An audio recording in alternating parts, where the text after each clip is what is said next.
Welcome back to the show. Check out these headlines. The crypto crash is over. Bitcoin's up. Ethereum's up. XRP's up. And a prophetic XRP prediction. Somebody roll that beautiful intro.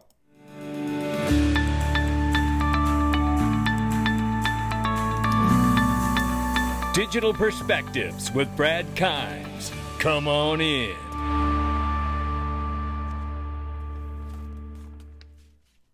Welcome back to the show. You can follow us on Twitter, YouTube, and digperspectives.com for exclusive content. And matter of fact, I also want to let you know right now before we get started, look, the markets are going crazy, and we're going to talk about that today, by the way. But I know that you can't keep up with everything because your life is busy. But you can get the tools that you need right now inside the DPMG. And if you go to digperspectives.com, click the DPMG, you'll get the Freedom Zone for free.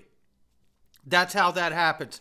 But if you join the DPMG, let me tell you what you will get. Investor checklist, portfolio creation, groups and courses to gap fill your knowledge, and incredible support from a community that is filled with amazing resources. These people are absolutely some of the brightest minds in the space, as well as a private weekly live stream. And currently right now, we are diving down into how to do XRP Ledger automated market makers. Yeah, the idea of learning how to do this so someday you may never have to sell your assets. How about that? You could join us in the DPMG, and very affordable, but that window to join is closing soon. So if you're going to join, come on in, ladies and gentlemen. Let's get to it right now.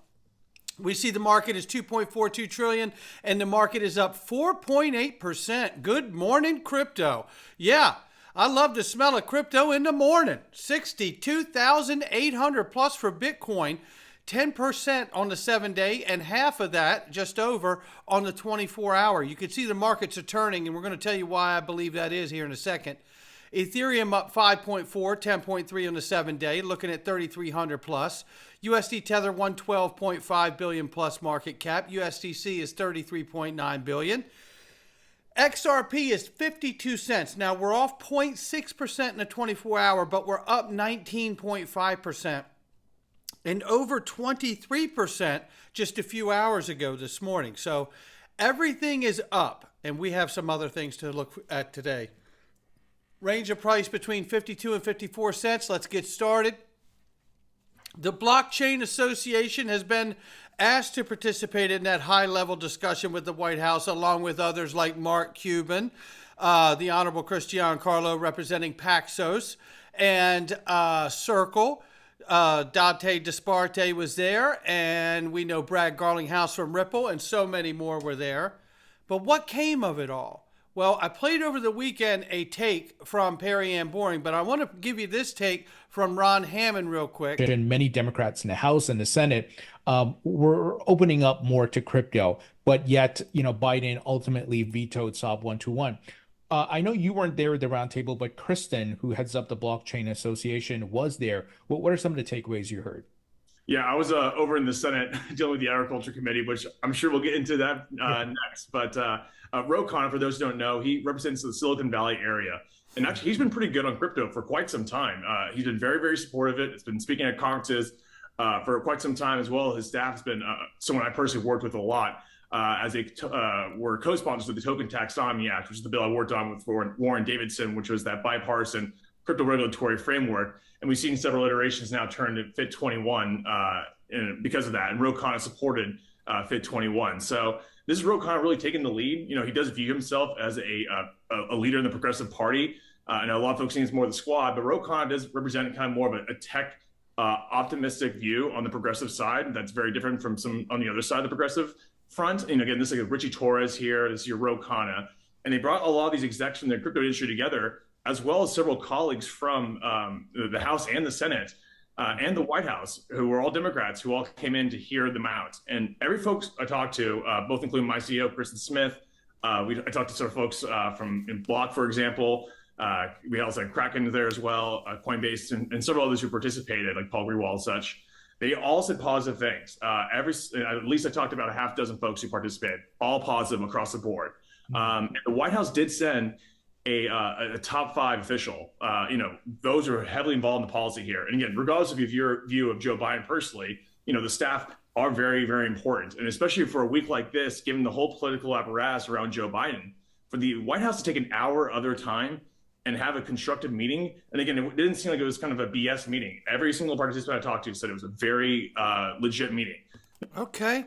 But let's hear this take here from Perry Ann Boring here from the Digital Chamber. What Dunn is in a communications role. She serves in a communication capacity for the White House. They did not send any type of policy surrogate or anybody who actually effectuates public policy. So she was really there to just reiterate the party's position, which is we are anti-crypto. And our members really left that meeting feeling like there wasn't even an opportunity or a message for the administration to even reconsider its very hostile position on cryptocurrency. So unfortunately, the anti-crypto army is still alive and well within the Democratic Party as of today, and nothing was pushed forward as a result of the conversations this week. And and now that's two very different takes from the Digital Chamber and the Blockchain Association. And I'm not trying to pit one against another here at all. But I'm going to go with the Digital Chamber on this one here. I know Perry Ann, and I trust her judgment and her ability to read the different administrations and these different stances that we're seeing politically here. And I've seen nothing from the Biden administration since that meeting to come out and suggest that there's going to be something else positive coming in the way of crypto from the administration. We just haven't seen it. So until then, I don't know. I haven't heard. Matter of fact, Brad Garlinghouse to the tune came out and was skeptical even after he thanked them for having the meeting, but said basically, I'm going to wait to see some action here because words don't mean anything, right? So we'll have to see what goes on here. But, we're getting crypto legislation. It may take us getting a new president, which will be President Donald Trump, but we're going to get it.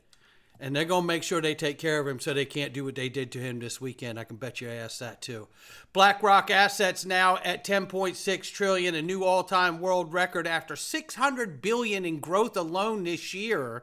And we know a lot of that was the help of these spot ETFs for Bitcoin, don't we? Yes, we do. We do know that.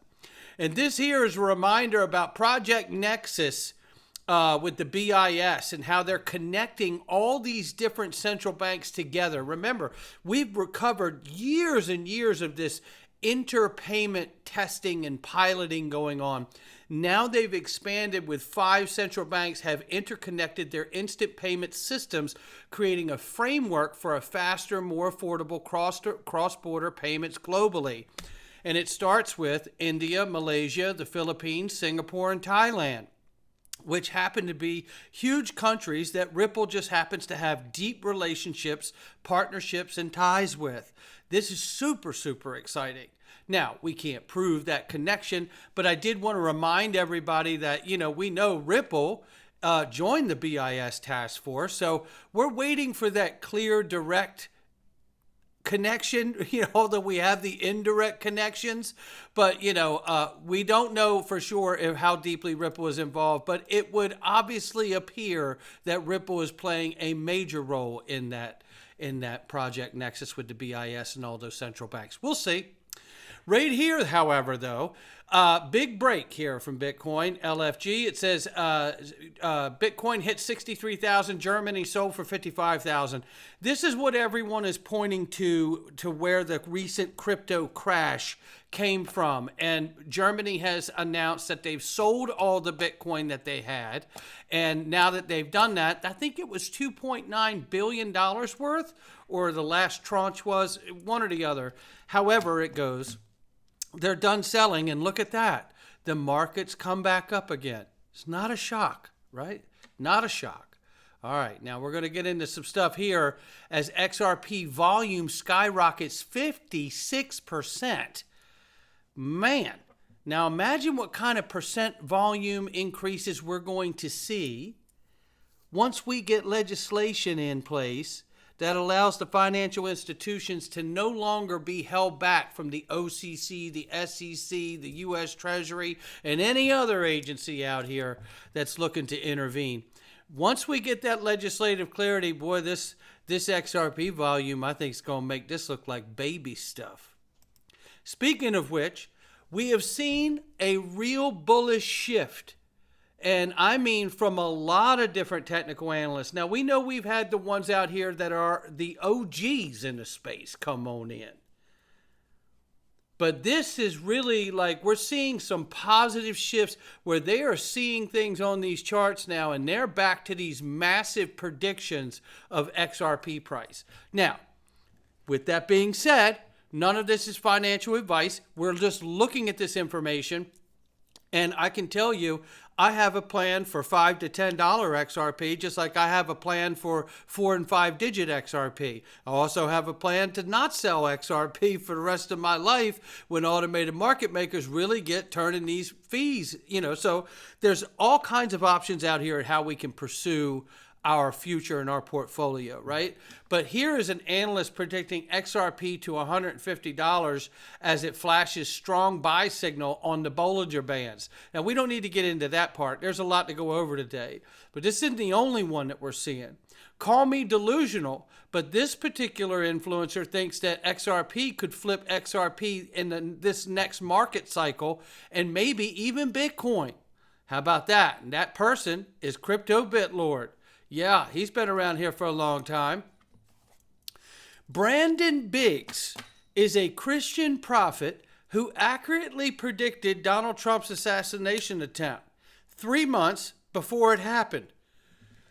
Now he's saying that God showed him, as he showed him the assassination attempt, that XRP would soar to $10,000 someday. I don't know the answer to these things. You don't know the answer to these things, and I'm not suggesting that this guy is right. All I'm suggesting is that it's being reported that he was right about the assassination attempt 3 months before it happened. And that leaves a little question about, okay, well, what do you make of him predicting XRP going to 10,000? Did he read the Medium article about Arthur Brito suggesting that it was built to scale to the world of 7 to 8 billion people, 9 billion people, and be priced at 10,000? I don't know what this guy knows, right? All I know is that he did, in fact, predict. All throughout, and I saw Trump rising up, and then I saw an attempt on his life. This bullet flew by his ear, and it came so close to his head that it busted his eardrum. And I saw he fell to his knees during this time frame, and he started worshiping the Lord. He got radically born again during this time frame. I'm talking, people say he's saved now, but he becomes really on fire for Jesus, for what I saw coming. Now, that was his prediction, apparently, according to Mario Nawfal, 3 months before the event happened this weekend, right? Now, again, hear his prediction again. Take a listen. He said, you asked me and asked me and asked me about investments. And he said, I'm going to tell you something that will increase like Apple one day. That will be a major investment in the end times. And he said, XRP will go from where it's at right now to $10,000 one day. It will be worth over $10,000 per XRP. And when he said that to me, I didn't even know what XRP was. And I was like, what is XRP? So I had to Google it. And I found out it was a cryptocurrency.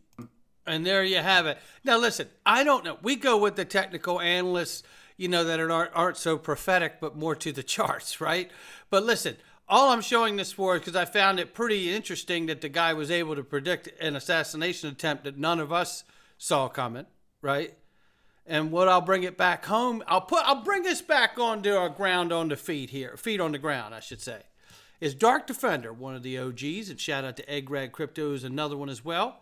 They're seeing bullish setups. Now, not that bullish, but they're seeing bullish setups. And when it comes to XRP to a Bitcoin chart, and this happened, there's no room left. Continue watching. This is it right here. You can see, and this is on the 1 month chart, XRP to Bitcoin. There's not much room left here, ladies and gentlemen. Whatever's going to happen is going to happen. Now, will it break up? Will it break down? Or will it continue some sideways motion that none of us want to see? Right? If it breaks down, I can get more, right? The price breaks up, I can see how far it goes up. Maybe I decide to take a few little bit of profits, right? But if it goes sideways, I think that's what would make most of us upset, isn't it? Yeah. Well, let me tell you, we're going to turn now and go back into some information in the Freedom Zone about this weekend. And we have some very compelling information that I think everyone needs to see. This country is under attack. There's no question about it. And actually, this country has been captured. And we're going to go into what the events are this weekend. And I think you're going to want to see everything that we have for you in here in the Freedom Zone. Digperspectives.com. Click the Freedom Zone. Come on in for next to nothing. Join the DPMG. Get the Freedom Zone for free. And I'll tell you this. We're going in right now. Right now. Come on in. Not financial advice from me or anyone else. All right.